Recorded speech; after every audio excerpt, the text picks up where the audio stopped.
Aam Aadmi Party convener Arvind Kejriwal held a Janta Ki Adalat at Jantar Mantar today. He accused Prime Minister Modi of conspiring against the Aam Aadmi Party and also plotting to portray AAP as a corrupt party. He asserted that the party will rise above all allegations in the People's Court.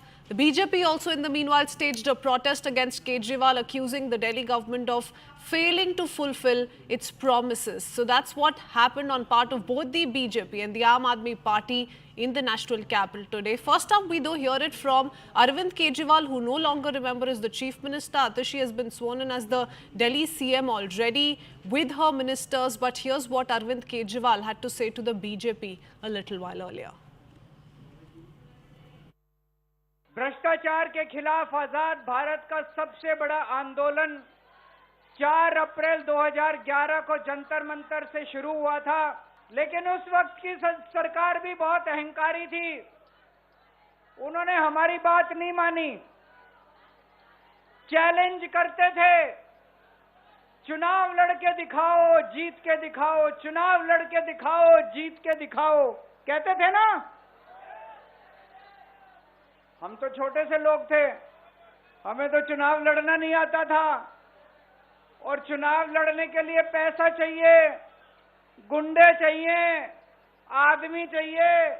हमारे पास तो ना पैसा था, ना आदमी थे, ना गुंडे थे, हम चुनाव कैसे लड़ते? पर वो बार बार कहते थे चुनाव लड़के दिखाओ, चुनाव लड़के दिखाओ। हम भी चुनाव लड़ लिए और देखो जनता ने हमको जिता दिया। पहली बार में दिल्ली में आम आदमी पार्टी की सरकार बन गई। जब हम चुनाव लड़े थे उन दिनों में तो ये कहते थे सारे पार्टी वाले, अरे इनकी तो जमानत जब्त होएगी, केजरीवाल की जमानत बच जाए चाहे। पहली बार में सरकार बन गई थी दिल्ली के अंदर हमारी 49 दिन की सरकार। ईमानदारी से चुनाव लड़े थे हम, हमारे पास कोई पैसा नहीं था, कोई आदमी नहीं था, ईमानदारी से चुनाव लड़े थे। देश में साबित कर दिया कि ईमानदारी से चुनाव लड़े जा सकते हैं। पिछले 10 साल से दिल्ली के अंदर हम लोग सरकार चला रहे थे, ईमानदारी से सरकार चला रहे थे, ईमानदारी से पैसे सरकार के बचा रहे थे। 10 साल ईमानदारी से काम किया। मोदी जी को लगने लगा कि अगर इनसे जीतना है तो इनकी ईमानदारी पे चोट करो, इनको बेईमान साबित करो। तो प्रधानमंत्री जी ने एक षड्यंत्र रचा। उन्होंने षड्यंत्र रचा, केजरीवाल को बेईमान साबित करो, मनीष सिसोदिया को बेईमान साबित करो, आम आदमी पार्टी को बेईमान साबित करो। और षड्यंत्र रच के इन्होंने हमारे सारे बड़े बड़े नेताओं को एक एक करके जेल में डाल दिया। दोस्तों, अब हम जेल से बाहर आ गए और जेल से बाहर आने के बाद मैंने इस्तीफा दे दिया। आपके मन में ये चल रहा होगा कि केजरीवाल ने इस्तीफा क्यों दिया। मैंने इस्तीफा इसलिए दिया क्योंकि मैं ये सब करने के लिए, गंद करने के लिए नहीं आया था, मैं भ्रष्टाचार करने के लिए नहीं आया था, मैं सत्ता का लालच, सत्ता की भूख नहीं है मेरे को सीएम की कुर्सी की भूख नहीं है। मैं पैसे कमाने नहीं आया। पैसे कमाने होते इनकम टैक्स कमिश्नर की नौकरी करता था, उस नौकरी में जितने करोड़ों रुपए चाहता मैं कमा सकता था। पैसे नहीं कमाने, देश के लिए आए थे, भारत माता के लिए आए थे, देश की राजनीति बदलने के लिए आए थे। दोस्तों,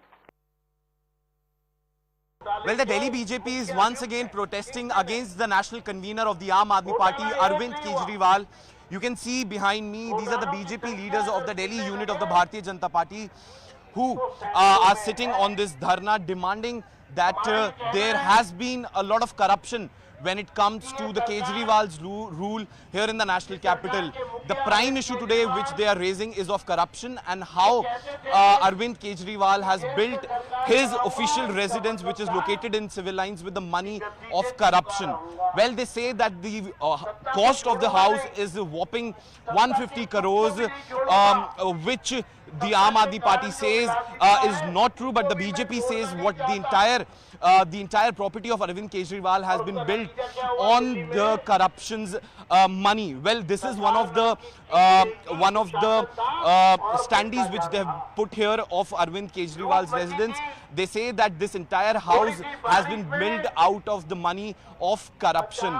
Well, not only this, but what they say that Aam Aadmi Party government under Kejriwal's rule has been involved in multiple corruption cases, and they've been dipped very deep neck in the corruption which has happened in the past many years. Well, he has definitely resigned as the Chief Minister of the national capital, and Atishi has taken the responsibility of the Chief Minister. But one thing is definite, owing to the elections in Haryana and next year in the national capital, the Bharatiya Janata Party is going all out against the Kejriwal government, because they know the kind of popularity Arvind Kejriwal's enjoy is unmatchable if we compare to any other leader in the Aam Aadmi Party in Delhi or at the national level.